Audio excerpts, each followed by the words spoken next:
Baik, Tribuners, kita beralih ke informasi selanjutnya, di mana Partai Perindo Kota Palu melakukan konsolidasi untuk pengurus DPD, DPC, serta sayap partai. Konsolidasi ini dihadiri langsung oleh DPW Perindo Sulawesi Tengah, Mahfud Maswara, Ketua DPD Perindo Kota Palu, Andrianto Gultom, Dewan Pertimbangan Perindo Sulteng, serta seluruh kader Perindo Kota Palu. Baik, selengkapnya akan disampaikan oleh rekan Jolinda mereka. Baik, rekan Hadir. Baik, rekan Jolinda, bisa disampaikan apa arahan Ketua DPD Perindo Kota Palu terhadap seluruh kadernya yang mengikuti konsolidasi tersebut? Baik, rekan Hadir dan juga Tribuners, barusan ini Perindo Kota Palu melakukan konsolidasi terhadap DPD, DPC, serta sayap partai dari Perindo Kota Palu. Pada konsolidasi tersebut, Ketua DPD Perindo Kota Palu, Andrianto Gultom, menghimbau para untuk saling satu hati memenangkan konsultasi pemilu pada tahun 2024 mendatang, serta dalam semangat dan untuk mewujudkan satu tujuan bersama, yaitu untuk memenangkan pemilu serentak pada tahun 2024, para kader itu harus mempunyai semangat juang yang tinggi untuk memenangkan pada pemilu 2024 mendatang. Kembali rekan Hadir. Baik, apa target dari Partai Perindo dalam pemilu tahun 2024 mendatang, rekan Gulinda? Baik, pada pemilu tahun 2024 mendatang, Perindo Kota Palu itu menargetkan untuk menduduki 4 kursi dalam legislatif Kota Palu, yaitu DPRD Kota Palu. Keempat kursi tersebut itu ditargetkan untuk diduduki oleh Partai Perindo.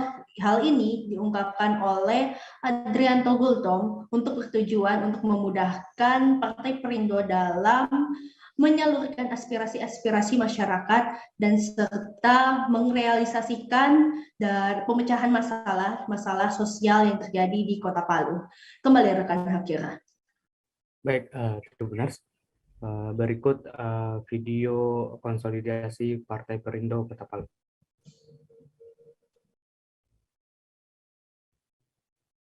Kita taruh gerobak di depannya sebagai simbol bahwa ada partai di sana. Nah, ini mulai kita jalankan karena memang Kota Palu adalah, saya lupa ini ada ketua Bapilu rupanya, Pak Mustafa. Mohon maaf kalau patah tadi, terlalu muda sudah saya tunggu dari sini. Jangan saya tanya begini, minta tambah lagi dulu. Baik teman-teman sekalian, saya selalu menggunakan apa yang disebut dengan Tuan Guru Bajang, memanggil rekan itu dengan sahabat.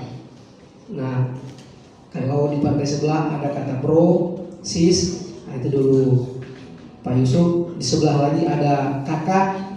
Saya lebih cenderung menggunakan sahabat, lebih santun, lebih familiar, dan lebih kekerabatan. Program pemberdayaan ini, kenapa tidak ada sukses fee terhadap pemberdayaan? Kalau program POKIN itu bangun sekolah, bangun jembatan, bangun rumah sakit, sudah pasti akan ada fee terhadap pembangunan itu. Bukan berarti yang saya sebut tadi tidak penting, itu penting. Fasilitas fisik, penunjang kesehatan, pendidikan itu penting. Untuk apa kesehatan? Untuk apa dibangun fasilitas itu? Bila sumber daya ekonomi kita tidak berwujud, akhirnya rumah sakitnya gagal, tetapi kemudian tidak ada orang hadir di sana karena secara ekonomi dia tidak mempunyai daya beli yang cukup untuk ke sana. Maka yang didorong oleh Perindo adalah bagaimana memanfaatkan sektor usaha kecil menengah ini. Itulah setiap saat Perindo melalui ketua umumnya menjelaskan yang dipercepat adalah kelompok menengah ke atas dari bawah. Ini yang didorong melalui UMKM. Bisa kita bayangkan, satu UMKM saja bisa merekrut satu tenaga kerja. Kalau ada di Palu ini ada 1000 UMKM yang kita bina, berarti akan ada 1000 orang yang bebas dari pengangguran karena kerja dari UMKM. Partai yang tidak punya program pemberdayaan saja bisa menang, apalagi kalau kita yang memang tujuannya memberdayakan sekaligus mensejahterakan orang. Nah, itulah sebabnya saya berharap apa Mahfud Maswara ini bukan yang sudah pernah menjadi politisi handal. Ini baru taraf proses belajar.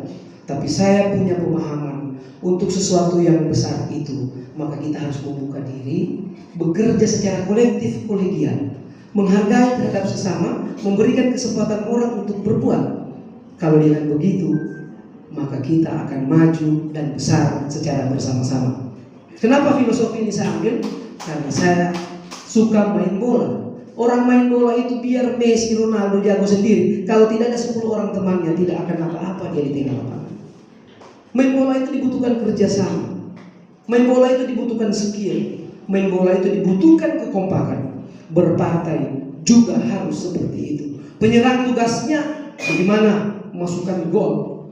Gawang tugasnya bagaimana jangan sampai gol. Kalau dua ini ditukar, kita tidak akan bermakna apa-apa. Sama ketua-ketua konsolidasi yang lalu, Januari DPRT sudah harus terbentuk. Karena tidak ada partai maupun Golkar maupun yang lain ada DPRT-nya, benar enggak? Cuma di atas kertas saja DPRT-nya, tapi tidak bekerja.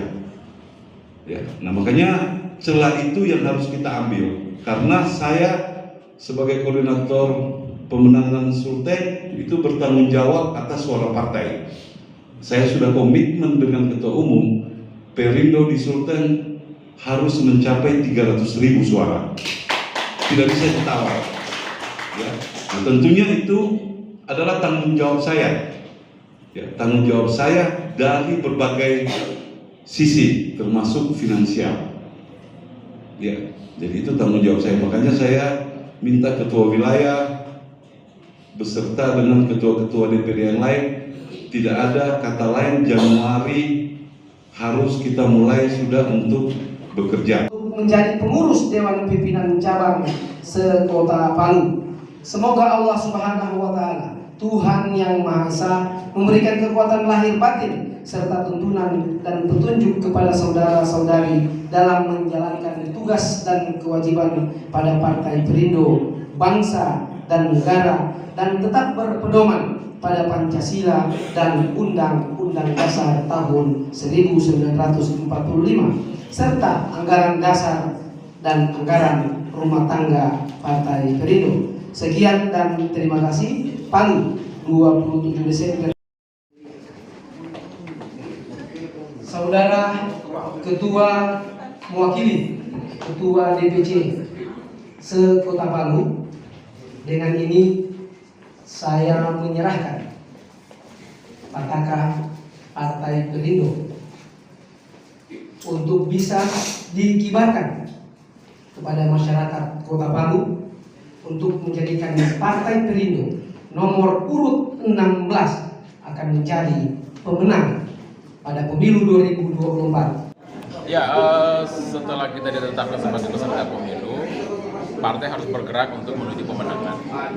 Dan khusus Sulawesi Tengah, ya, Sulawesi Tengah termasuk Kota Palu, kita targetkan jadi pemenang pemilu di sini. Kalau Indonesia, target kita menjadi partai besar, tapi khusus Sulawesi Tengah kita target mau menang di Sulawesi Tengah. Itu artinya kita harus sebanyak-banyaknya di DPRD tingkat kota, kabupaten, provinsi, dan harus mengirim utusan untuk parlemen pusat. Jadi itu target kami, karena kami ingin perjuangan politik kesejahteraan ini masif dan betul-betul menjadi kebijakan negara di pemerintahan berikutnya. Pak, untuk Bapak persiapan untuk menjadi anggota DPRD RI itu bagaimana, Pak? Ya, persiapan menjadi anggota standar saja, tentu sesuai dengan syarat undang-undang. Tapi yang paling penting itu adalah integritas, ya. Dia harus betul-betul menjadi pejuang masyarakat, pejuang sosial, ya.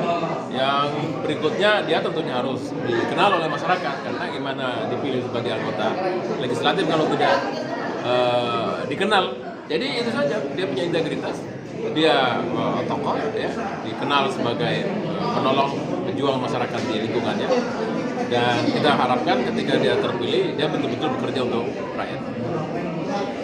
Untuk Pak Andi sendiri, kan Bapak bilang tadi target itu 4 kursi di legislatif ya Pak. Itu di legislatif DPR kota tingkat kota ya Pak. Ya. Jadi bagaimana itu Pak? Ya, target kita memang 4 kursi, memang itu menjadi satu komitmen kami ke partai dalam bentuk kerja-kerja politik yang kami lakukan. Tujuannya sebenarnya adalah bagaimana kami bisa berbuat lebih banyak untuk masyarakat Kota Palu. Salah satunya adalah menyelesaikan masalah penyintas yang masih menjadi PR. Yang kedua, bagaimana kami bisa berbuat untuk para UMKM yang kemarin pasca bencana itu tumbang semua, ya, mati semua, dihadapi lagi dengan pandemi COVID kemarin. Itu bagaimana ekonomi ini bisa bangkit kembali. Salah satunya adalah soal bagaimana kita bisa merawat dan menghidupkan kembali para UMKM. Ini menjadi satu komitmen kami. Makanya kami kenapa harus target 4 kursi, biar kami lebih banyak berbuat untuk masyarakat. Ya, terima kasih Pak. Demikian laporan reporter tribunpalu.com dari Kota Palu, Provinsi Sulawesi Tengah. Baik, terima kasih rekan Jolinda atas laporannya. Tetap jaga kesehatan dan selamat bertugas kembali. Terima kasih kembali rekan Hakir.